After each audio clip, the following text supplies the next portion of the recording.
আমাদের নেতা পান্ডে বাবু, গ্রামের নেতা পান্ডে বাবু, সবার ঘরে পান্ডে বাবু, ছাপ দেবেন টাক মাথায় টিকি চিহ্নে আমাদের নেতা পান্ডে বাবু, গ্রামের নেতা পান্ডে বাবু, গ্রামের নেতা পান্ডে বাবু, আমাদের নেতা পান্ডে বাবু, গ্রামের নেতা পান্ডে বাবু, সবার ঘরে পান্ডে বাবু, ছাপ দেবেন টাক মাথায় টিকি চিহ্নে।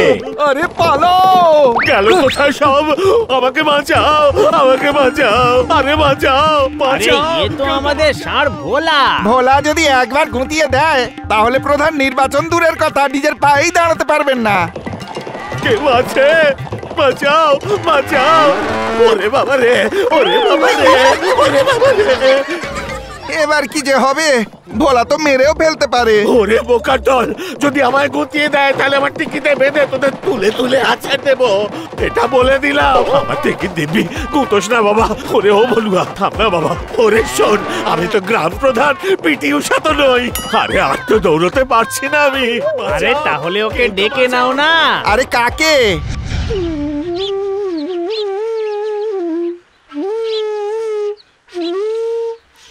ও পিন্টু দাদা, পিন্টু দাদা, ও পিন্টু দাদা, পিন্টু দাদা, পিন্টু দাদা।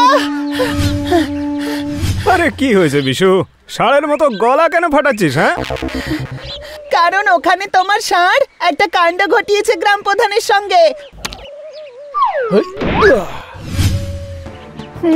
কি? আমার ষাঁড় মানে ভোলা? কিন্তু আমি তোকে মোড়ের মাথায় বট গাছে বেঁধে এসেছিলাম। কিন্তু এখন আবার কি করলো? কিছু করেনি, কিন্তু খুব তাড়াতাড়ি করবে। গ্রাম প্রধানের পেটে শিং ঢুকিয়ে নাড়ি বুড়ি সব বের করে দেবে। এখন তো শুধু লাল ধুতি দেখে গ্রাম প্রধানের পেছনে ধাওয়া করেছে, তাও আবার শিং উঁচিয়ে। আরে বাবারে, ভোলা প্রধান মহাশয়কে গুটিয়ে দেওয়ার আগে আমাদের ওকে যেভাবেই হোক ধরতে হবে ভাই। আরে এই পিন্টু এখনো এলো না কেন দাদা? পারছি না।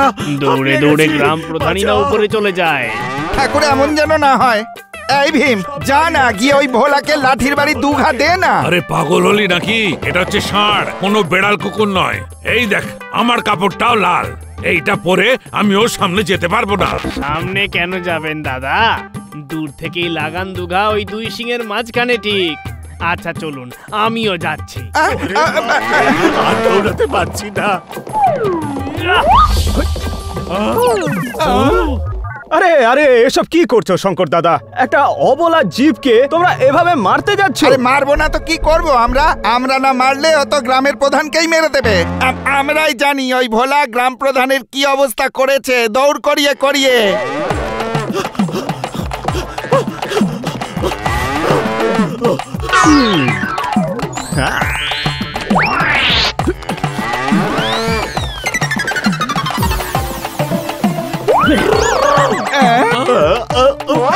আরে ও মুরলিয়া, আমায় কিছু পরবার দে।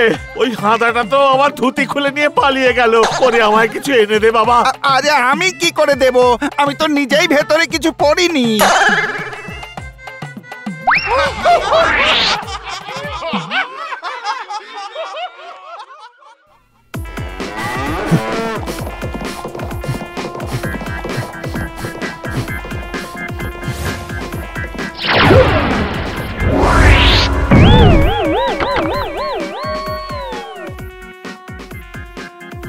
আরে পিন্টু, তোর এত বড় সাহস, তুই আমাদের গ্রাম প্রধানের ধুতি খুলে দিলি।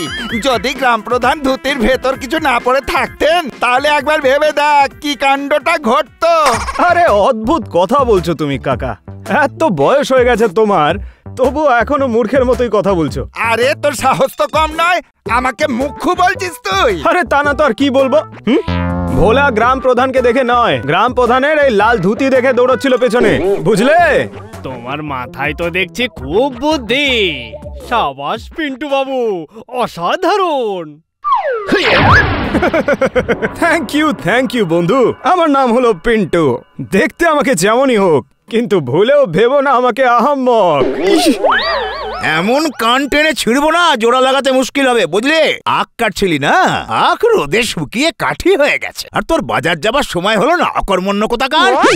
ও father father father, tension not যখন আছে তোমার ছেলে পিন্টু। আর এটাই আমার পোড়া কপাল, অপদার্থ। যে ভগবান আমাকে এত বড় একটা মোটা গোঁফ দিল, তিনিই আমাকে তোর মতো একটা অপদার্থ অকর্মণ্য ছেলে দিল। এখন আর কি করবে বলো, নখ তো বিড়ালেরও থাকে, কিন্তু সে তো আর বাঘ হতে পারে না। কি বললি? আমি বিড়াল? আমার গোঁফ নিয়ে তুই ঠাট্টা করছিস, অপদার্থ? আরে ও মুরারি বাবা, আরে আমাকে বাঁচানোর নামে লোকজনের সামনে আমার ধুতি খুলে নিয়ে চলে গেল ওই হাঁদা পিন্টুটা, পাজির পাজামা। এসব কিছু দেখে আমার রক্ত গরম হয়ে উঠছে মালিক। এর একটা ব্যবস্থা তো করতেই হবে আমাদের। আরে সেসব পরে ভাবা যাবে, আগে তো আমাকে বাড়িতে নিয়ে চল। আমার দেহের কলকবজা পুরো ঢিলে হয়ে গেছে রে, গায়ের ব্যথায় মরে যাচ্ছে রে ভাই। আরে আস্তে তোল।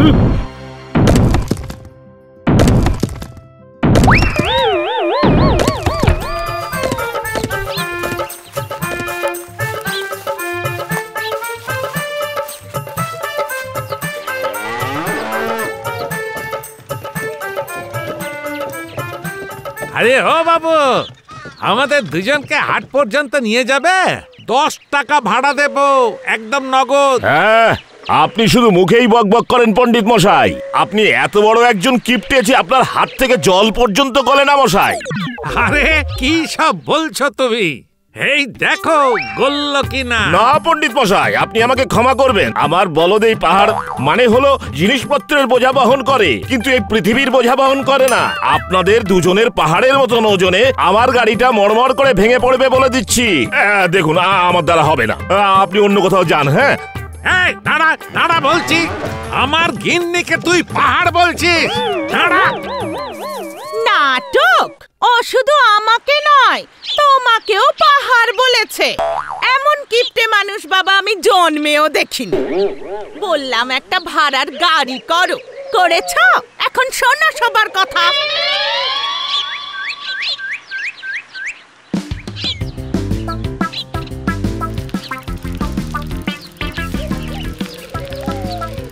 জানি না ডমরুধারী বাবাকে কি দিয়ে যে বানিয়েছে। কতবার বলেছি তোমার মোটরসাইকেলটা দিয়ে দাও, মোটরসাইকেলটা দিয়ে দাও, কিন্তু না, বললেই আমাকে তেলের দাম শোনাতে শুরু করবে। যাক বাবা, এই সাইকেলটা ছিল বলে বেঁচে গেলাম, না হলে সব কিছু মাথায় বোঝাই করে নিয়ে যেতে হতো।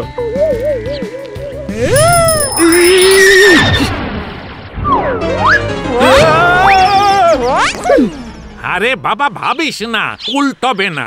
তুইও হাটে যাচ্ছিস আর আমরাও যাচ্ছি। তোর বড় মায়ের হাঁটুর ব্যথাটা একটু বেড়ে গেছে, হাঁটা চলায় কষ্ট হচ্ছে বাবু। চল নিয়ে চল। আরে এই আখের বোঝা কি কিছু কম ছিল? তার উপরে আরো দুটো আরাবল্লী পর্বত চলে এসছে আমার উপরে।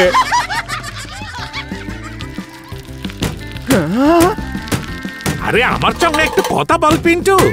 তোর কপালে তো খুব সুখ লেখা আছে। আসলে এই হচ্ছে প্রসাদ গড়করির খেল। আমি নিজের হাতে তোর কুস্তি তৈরি করেছিলাম। বল দেখি, কোনো সমস্যা হচ্ছে কি এই সাইকেল চালাতে? না না, সমস্যা কি? সমস্যা কি? কোনো সমস্যা নেই কাকা, সব ঠিক আছে, ঠিক আছে সব। হবে কেন? সমস্যা কেন হবে? আমাদের দুজনের ওজনই তো খুব কম। কিন্তু বড় মা, তোমার ওজনটা এত কমে গেল কি করে? মানে এত রোগা হয়ে গেলে কি করে? ব্যায়াম করি রে, রোজই আমরা ব্যায়াম করি, বুঝলি তো? তার উপর দুপুরের আগে পর্যন্ত দাঁতে একটা অন্যের দানাও কাটি না, শুধু চায়ের সঙ্গে 6-7টা টোস্ট। আরে আরে, তার মানে খুব সমস্যা হয় তোমার তাহলে? এই গ্রাম প্রধান তো দেখছি এবার আমার মাথায় চড়ে বসেছে। ওনার কোমরে ব্যথা আছে, বাড়িতে এত চাকর বাকর, অথচ আমাকেই কিনে পাঠালো বৈদ্যমশাইয়ের কাছে ওষুধ আনতে। হতচ্ছাড়া ভোলা, না জানি ওর জন্য আর কত খেটে মরতে হবে আমাকে। সত্যি বাবা, কাউকে দেখতেও পাচ্ছি না, অত দূর হেঁটে হেঁটে যাবো কি করে? খুব ভালো হয়েছে প্রভু, পেয়ে গেছি। পিন্টু আয় আয় আয়। এই কাজটা কিন্তু তুই একেবারেই ঠিক করলি না পিন্টু। আমি? আরে আমি আবার কি করলাম কাকা? আরে সরাসরি তুই করিসনি, কিন্তু তোর এই ভোলা তো আমাকে আর গ্রাম প্রধানকে দৌড় করিয়ে করিয়ে এমন অবস্থা করেছে যে কবে বিছানা থেকে উঠবো সেটা উপরওয়ালাই জানে। এতে আমি কি করতে পারি? পুরো গ্রামের লোকই তো জানে যে ভোলা লাল রং দেখলেই খেপে যায়। তাহলে গ্রাম প্রধানের লাল ধুতি পরার দরকার কি ছিল? হ্যাঁ, আচ্ছা যখন পড়েছে তখন ভোলার সামনে যাবার কি দরকার ছিল? তোমার কোনো দায়িত্ব আছে কি নেই? হ্যাঁ, তো এই দায়িত্ব পালন করার জন্য আমাকে কি করতে হবে? তবে হ্যাঁ, আমি কিন্তু বৌদ্ধ মশার কাছে যাব না। আরে তুই কেন যাবি বাপু? যাব তো আমি শুধু জানি তুই আমায় সেখানে নিয়ে যাবি, বুঝতে পারলি? আরে সর্বনাশ!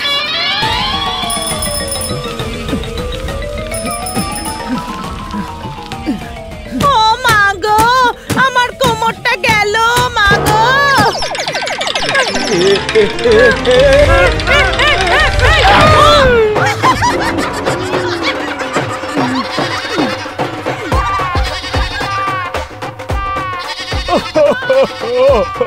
ও ডমরুধারী, ছোট থেকে আজ পর্যন্ত তোমার মাথায় ঘটি ভরে ভরে জল ঢেলেছিলাম আমি, আর তুমি আমাকে আজ পর্যন্ত কাউকে না বলতে শেখাওনি। এবার তুমিই দেখো কাউকে না বলতে না পারার জন্য কত বড় ঘটনা ঘটে গেল আজকে। সাইকেলের এই দশা দেখে আজ আমার বাবা আমার গ্রহের দশা খারাপ করে দেবে প্রভু।